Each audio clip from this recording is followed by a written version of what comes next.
Yes, you're excited about the promotion, the high grades, the new degree, or even a new opportunity. You even celebrate with friends and family. However, gradually, you notice that the feeling of excitement is only temporary. Have you started to notice how, in spite of each achievement, something doesn't feel right? Now, you haven't quite done enough. And to make matters worse, you even doubt yourself. And amongst many Asian Americans, you might even play down both the accomplishments and struggles. Well, you're not alone, especially as we explore self-doubt within the Asian American experience in this episode. Welcome to People of Color in Psychology, the show that explores mental health topics specific to culture, diversity, and communities of color. I am your host, Jack Tsen. Our guest today is Anna Xu, a life coach and speaker who specializes in working with those who struggle with self-doubt and self-sabotage amongst Asian American and Taiwanese clients.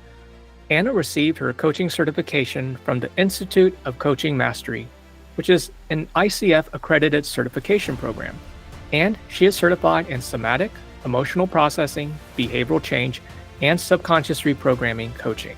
Anna also holds a bachelor's in biopsychology, cognition, and neuroscience from the University of Michigan.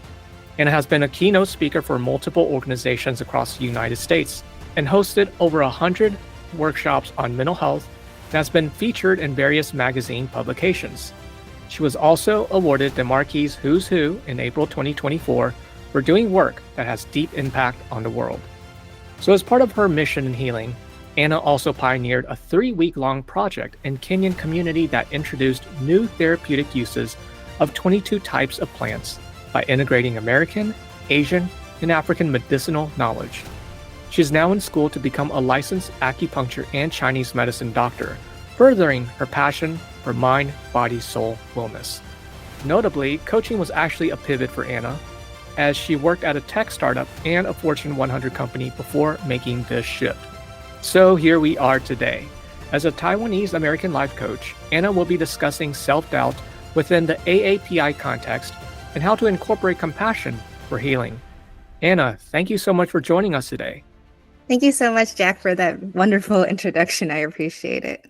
We were actually doing this recording roughly around the time before Lunar New Year. So for those of folks out there, Lunar New Year is something that, a lot of Asian American communities or Asian countries celebrate. So just out of curiosity, Anna, how do you celebrate Lunar New Year?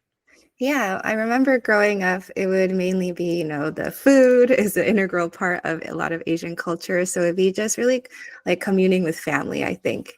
It's really about just coming together, kind of just seeing everyone again who we might not have seen in a long time, and just being in that togetherness, which I think, especially in America, is sometimes missed because, in American society, it's very individual versus like family, generational, like all of those things.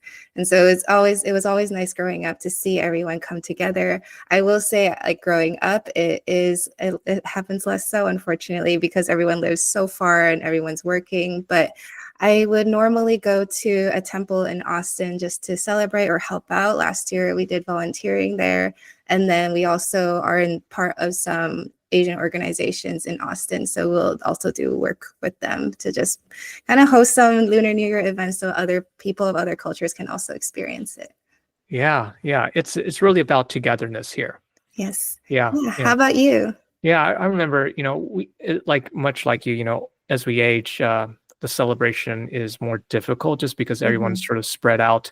Although you do hear stories where that is what happens. People, they're spread out. They actually come together during Lunar New Year. Yes. I think growing up, we I don't know if it's, maybe I'm getting my holidays mixed up. We would light up lanterns, and we used to live a lot across the train tracks in Taiwan. Yeah. And, we'd light up lanterns. We would eat a bunch of, sticky cake, rice cakes and things like that. Yeah. And I think my parents, I asked them recently, I said, well, how do you celebrate Lunar New Year? Like, because I'm so far removed from it. And they said, well, it's actually just about people coming together and talking and just catching up, because Yeah. people have been spread so far away. They're Yes. working. So it's an opportunity to actually sort of reconvene and catch up with people's lives. Yes, I love that. Yeah, and I love that memory of like holding the beautiful lanterns, walking near the train tracks. That's must be a really warm memory. Yeah. Although we shouldn't be walking along Yeah. train tracks, we were probably 4 or Yeah. 5 at that time. But that's Okay. what we Yeah. did, in Taiwan. Yes. Like you said, Hmm. we're just very interspersed, very interconnected in the community. Yes. So now I think this is very unique, because you're doing coaching work, you're integrating the mind-body healing process, and you also have the privilege to work with Asian American and Taiwanese clients.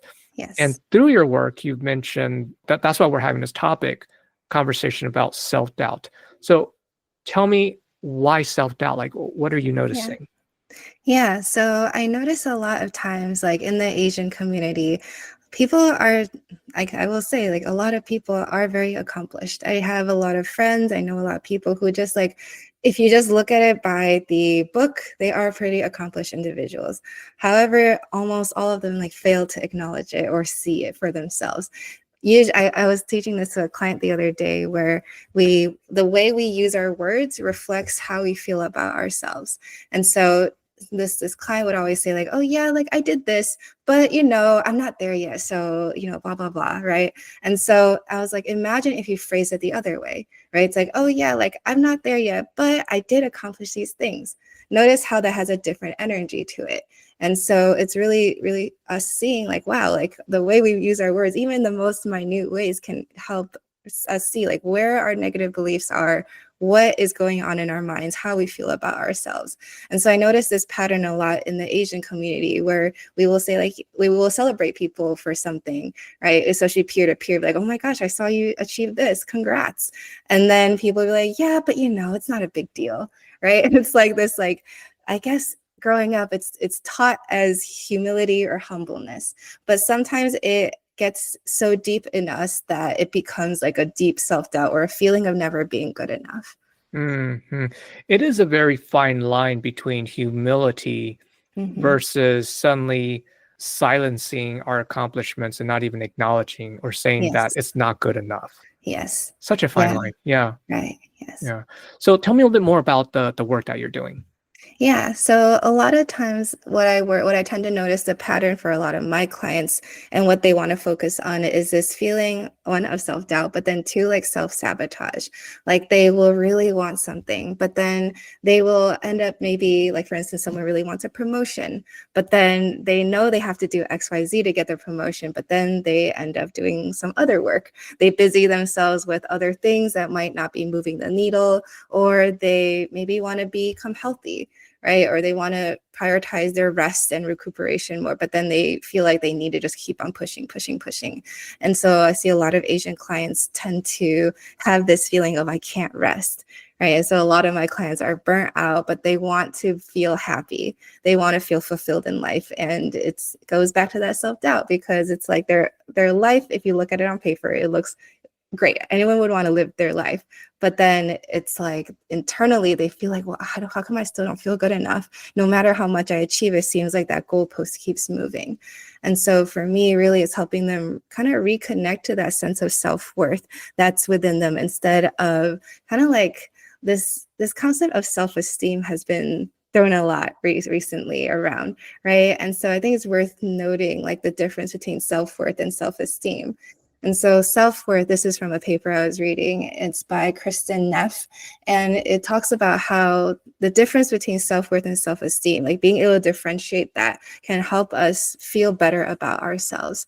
So self-worth is, I'll just read it by how she put it, is a person's intrinsic value, or how much they value themselves. Self-worth is rooted in self-acceptance and unconditional self-love, and it's not influenced by accomplishments, social recognition, or material possessions. Self-esteem, on the other hand, is more so a person's confidence in their abilities, worth, and morals. And it's actually less stable, they found it, than the sense of self-worth, which is often easily influenced by something external. So I think it's just worth noting. It's like, oh yeah, there's all these like things that talk about like, oh, like it boosts your self-esteem, which is great. There's nothing wrong with that. But I think at a deeper level is cultivating a strong sense of our self-worth. Now, do you foresee just, I'm having a thought here, and that is Hmm. this idea of self-esteem, self-worth, and like you said, cultivating this sense of self-worth. Hmm. Uh, and I'm also thinking about the AAPI context, Asian Hmm. cultural context. The idea of self is such a, Hmm. oh, Yeah. we can go into launch into a whole, topic on Yeah. that. So when you're working with your clients in Taiwan, I take Hmm. it, and then also your Asian American clients, Yes. how does this idea of self differ? What Hmm. comes up? Yeah, that's a really good question because I tend to notice that American clients and Asian American clients, they tend to put themselves, okay, there's American clients, like non-Asian American clients, and then there's Asian clients, Asian American clients, and then Taiwanese clients in Taiwan. So what I notice is that a lot of times non-Asian American clients will have a more stronger sense of like, oh, I'm going to put myself first. But then Asian American clients are kind of in that middle ground of like, I feel like I want to put myself first, but I feel so much guilt. I feel so much shame. And so it's like they bounce between the two. And then with Taiwanese clients, I noticed they always put other people first. And there's everything is a double-edged sword. So it's like, yeah, it's great that they are like so interconnected and like helping each other. That's why everyone really loves tend to go to like Taiwan or like another Asian country because everyone's so friendly most of the time. And so I think it's knowing that like because we have this sense of self and this sense of self is so kind of prevalent in American culture and then not so prevalent in like Taiwanese culture, it makes a lot of Asian Americans feel confused. And then in Taiwan, because they put everyone first, they also have a feeling of what is everyone thinking of me? They have so Mm, much deeper shame around like, oh, like fearing of what other people will think. mm, mm. So how did you come to the intervention from a coaching standpoint Hmm. that self-compassion is the way, essentially? Yeah. Yeah. And so I think I always like to joke, it's like, like all these years of self-criticism hasn't really gotten us to that self-love, right? And I remember one of my favorite quotes is, you can't hate yourself into self-love. And I think a lot of times we tend to, especially Asians, it's like we tend to criticize, thinking that if we criticize ourselves enough, it's like we'll finally be perfect one day. But then kind of like what I was saying before, that goalpost keeps on moving. Right. And so it's like self-compassion. I really like Kristen Neff's definition, which is being able to just, I guess, like connect with a sense of humanity, like a sense of like, oh, it's like you are human and that it is okay. Like, and I think I want to read and reference one of the studies she did too. Yeah, so they did a study where it was kind of like a mock interview, and they asked like, "Oh, like what is your greatest weakness?" And they noticed people who were less self-compassionate had more anxiety after the task, and it actually lasted for a longer time. And they actually used more isolating language, versus people who had a cultivated sense of self-compassion. They had less anxiety, they felt more connected, they felt more understanding. And I want to also just touch on this I guess belief that some people ask me about compassion, and they think like, oh, but if I'm compassionate myself instead of self-critical, wouldn't that be meaning like, oh, I let myself off the hook? But yeah, a lot of people think that, but that's actually not the case. And what they noticed in studies is that self-compassion was associated with like more stability. It was actually associated with more responsibility taking, because a lot of times if we are feeling ashamed, sometimes people run away from that, right? We humans, we tend to try to avoid things that bring us a sense of shame or a sense of like, oh, I don't like this feeling. So I just want to touch on that because a lot of people think like, well, if I don't like criticize myself, like how am I gonna be motivated or like do all these things? Which yeah, it might have motivated you from when you're little to now, but then it's like, oh, is it working to help you in the best way? One of my favorite allusions to this, to just paint the picture, is like, imagine when you were little, you were like an iPhone 3, and then the belief of I need to criticize myself in order to grow was maybe like your iOS 3. Like it was like the program that was put into you like as an iPhone 3. But now you're like an iPhone 15 or whatever is the newest iPhone, but you're still running on iOS 3. And so it's like you're trying to reach your fullest potential, but then you feel like something keeps lagging you behind. You can't use all these new apps, these like new tools that you've learned. And it's like it's just lagging you behind. And so that's why I really love my work, because it's like, oh, how can we upgrade this program at a subconscious level and bring it to where, like, upgrade it to iOS, whatever the one that matches the iPhone 15 now.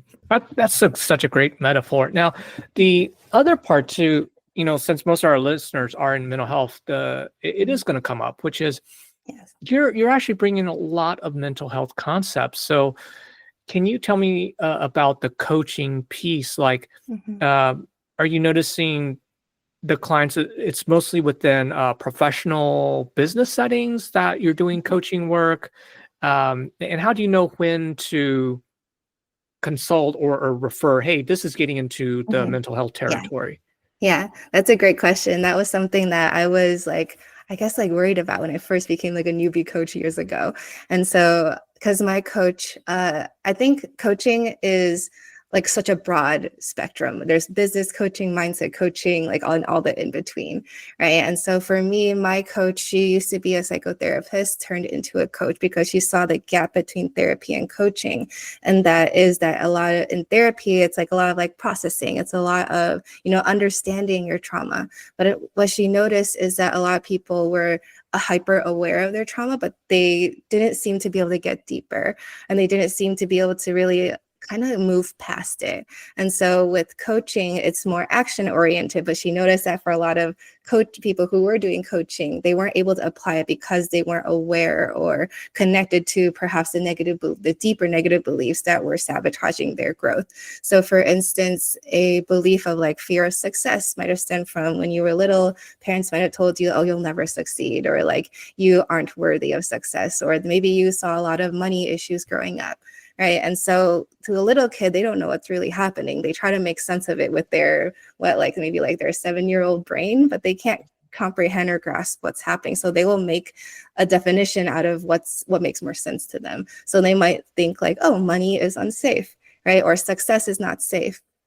My coach had coached a client where the woman, she had been in a lot of like coaching for business. She did a lot of masterminds, like all of these business things, but she couldn't get past a certain, I guess you could say, like a certain income goal, no matter how much she tried. And so my coach, when she was coaching her, she asked her like, okay, like what are you afraid of if you were to make more money? And then at the surface level, it sounds like a really weird question. And she's like, why would I be afraid? Like, that's my whole goal. And when we really slowed down, like she realized like, oh, I'm afraid that if I were to make more money, then my relationship would fall apart, because that's what happened when she was looking at her parents, when her mom got really big into business, like her mom and dad separated. So it's like all of these like beliefs that like we are not aware of that are sabotaging us. And so my coach, she kind of blended both coaching and therapy like techniques into one. And so I guess that's where like my modality is mainly around. Yeah. Tell me a little bit more about, particularly with coaching, we don't see a lot of Asian American folks getting into coaching. So share with us memorable events and circumstances that influenced how you got into this work. That's a good question. I think it started honestly with my own self-work, because I remember growing up, I always felt like I was never good enough. And I felt like, and maybe when I was in my school days, I felt like, okay, like maybe once I get this grade or get into this college, I'll finally feel good enough.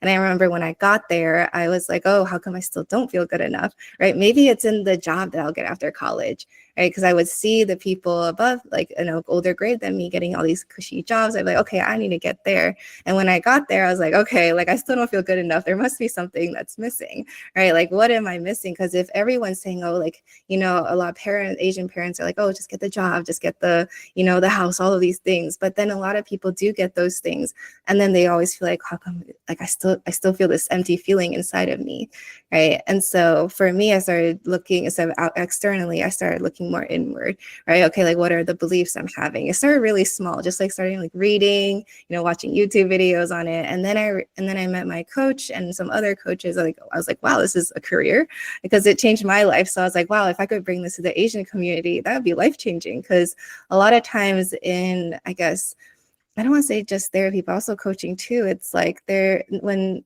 there's certain concepts that might not be able to translate into an Asian American's upbringing. And so being able to be that bridge for a lot of Asian Americans is really, like, for me, I feel so honored to do. Oh, may I ask, what are an example of some of those concepts? Yeah. So I hear one often is just like, just set boundaries, tell your parent no. Oh, yes. Oh, that one. Yeah. We've had so many episodes about that because that Yeah. is an issue. Okay. So Yeah. as you alluded to some of your personal experiences guiding the path to getting into this work here in coaching, we've mentioned in your introduction, you've also gotten into tech, Mhm. and actually done community work as well in other countries.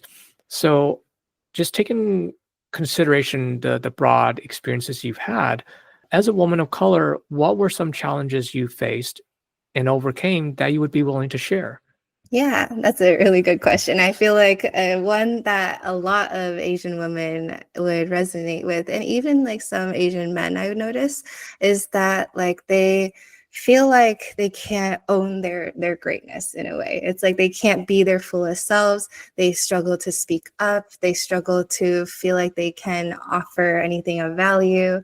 And so when I first started my coaching journey, I was filled with a lot of self-doubt, actually. I was just like, can I really do this? It's like, is this really something that I can do? Like, I'm not even like that belief of I'm not perfect yet. Like, is this a path for me? And through the coaching experience, getting trained in it, I was able to heal along the way.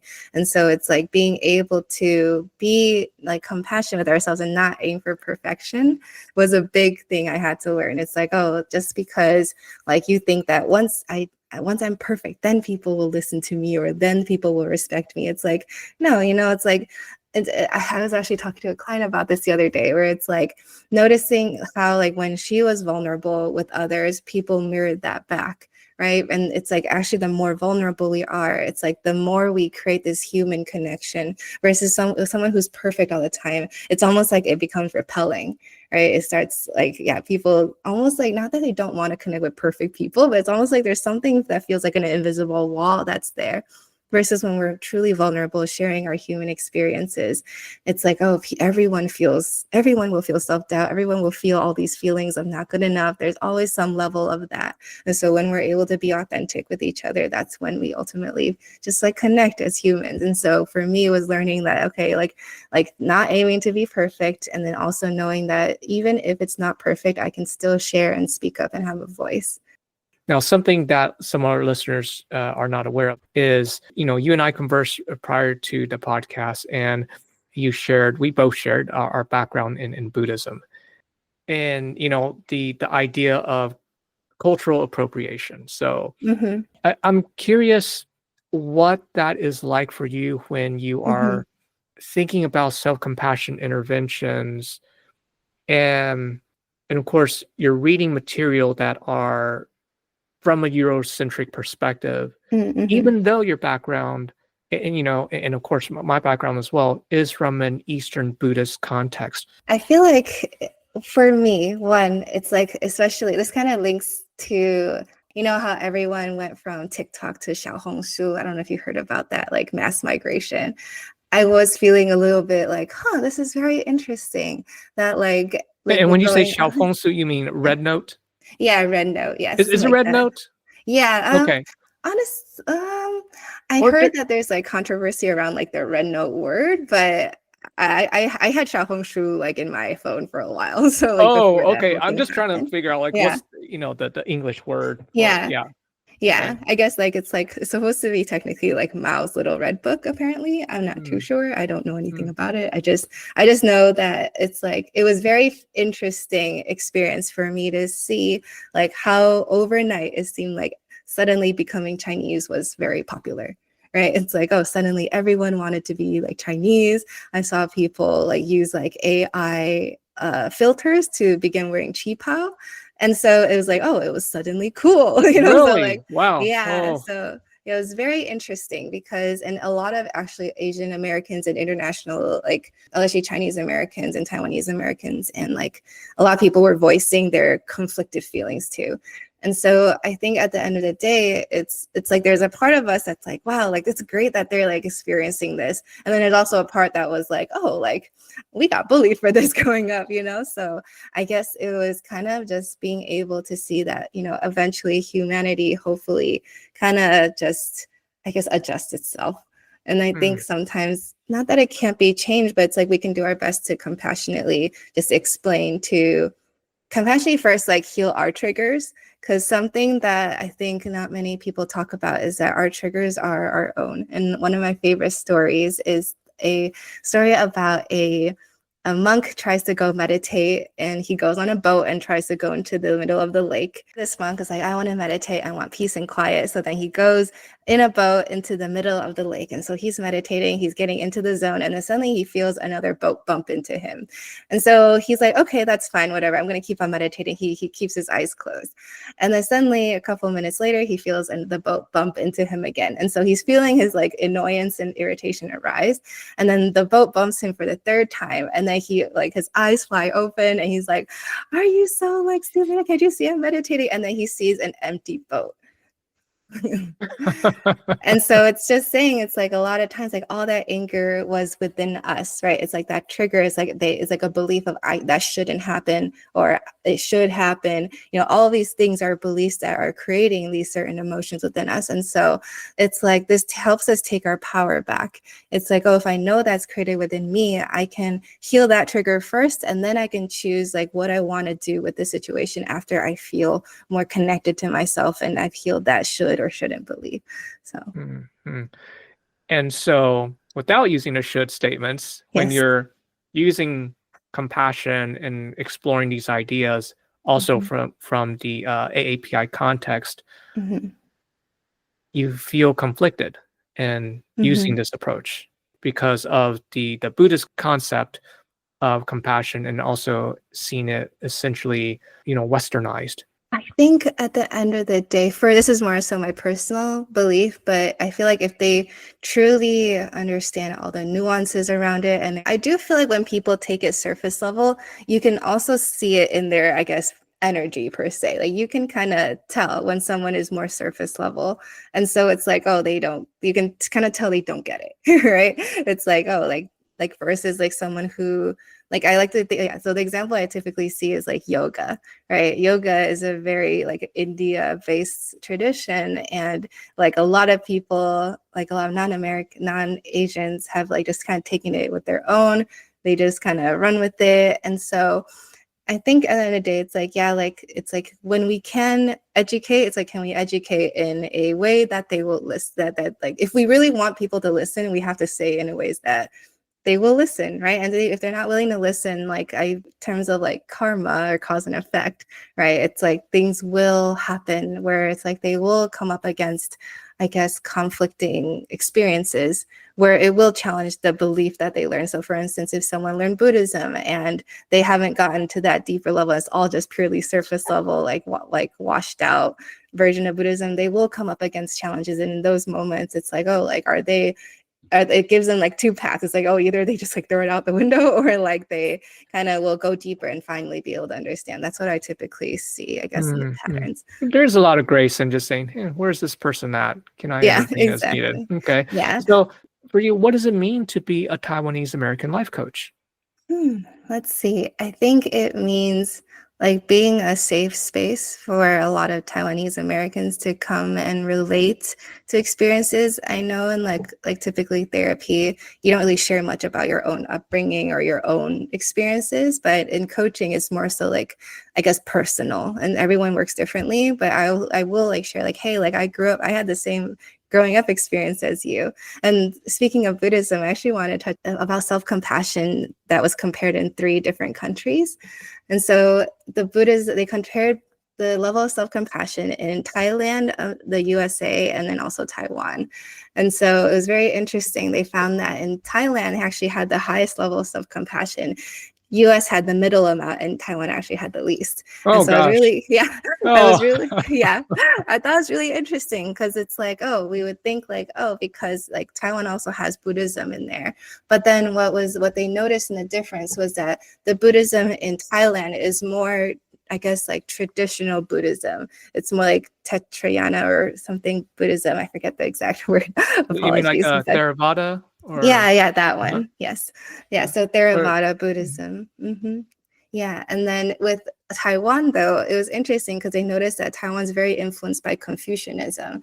And Confucianism in particular focuses on using shame as a motivator for change in order to become perfect. oh And so, gosh. Oh, there goes that yeah. self-doubt. Oh. Right. Yeah, exactly. I thought that was so fascinating. And so they also said like Taiwanese Buddhism tends to emphasize like ancestor versus God, goddess worship versus like the traditional teachings of Buddha.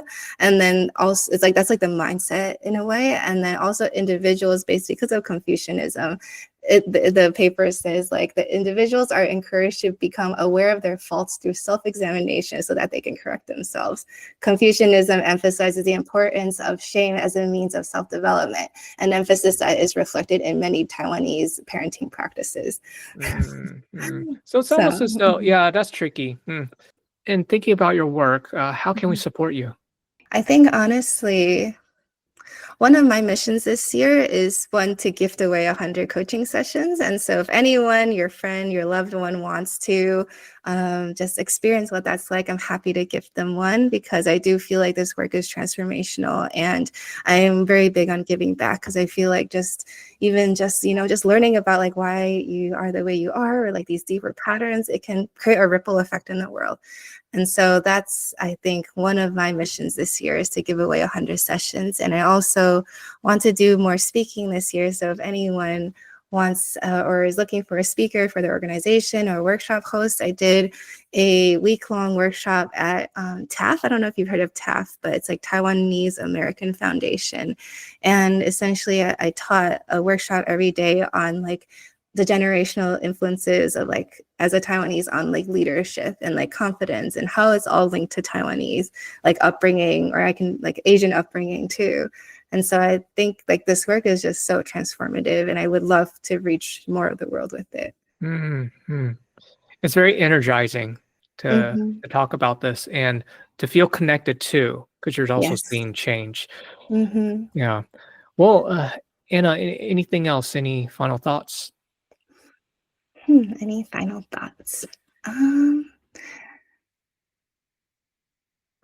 I feel like for a lot of Asian Americans, they feel like they are continuously like stuck and they feel like no matter how much they do, it never feels enough. And then they'll shame themselves. And this, in Buddhism, they call it the double arrow, where it's like you like shame yourself once and then you feel bad about something and then you shame yourself for it. Right. And so it's like, if there's anything you get from this today, it's like, how can you talk to yourself as if you were a friend, like compassionately, right? Or even like a child, or perhaps like a very scared puppy or kitten. I remember like a monk talked about like if you were imagine yourself as like a wounded or like a very fearful like little animal, it's like how would you talk to it, right? We would never tell a friend who's like, oh, I just feel like I failed today. You'd be like, yeah, you're a failure. It's like we would never talk to someone that way, right? And so it's like bringing compassion back into the picture. It helps us kind of ground in our humanity and helps us see like, oh, like, you know what, like we'll never be perfect. And that is just comes with being human and that's okay. It's like feeling safety with not being perfect. I think that's ultimately what really helps people. It's like seeing like how there's a gift in being not perfect. Otherwise, we just continuously feel like the goalpost is moving. And so it's like, oh, how am I safe to just be like fully myself now? Yeah. Right. It's like, how can I bring compassion into the now? Yeah. There's a degree of acceptance of everything. Yes, Even the exactly. quote flaws, Yes, accepting that this is how it exactly. came to be. Yeah. Yeah. Exactly. Yeah. And Yeah. then there's like gifts in the flaws, right? It's like thinking about how if you didn't have these so and so flaws, like how it would have completely changed your life today. It's like, oh, if you hadn't had failed. Like I remember when I was trying to apply for jobs in college, I remember I got rejected from so many, and I was like, oh my God, I'm a failure, and like this isn't working. And now I look back, I'm like, I'm glad they didn't work out, because I wouldn't have moved to Austin. I wouldn't have, met so many people. I wouldn't have like become a coach. It's like, how have the things that didn't work out actually work out for you?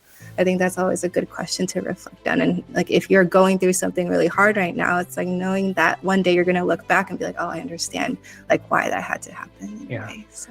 Thank you so much for your time and being on our podcast today. And I hope you have a fantastic Lunar New Year.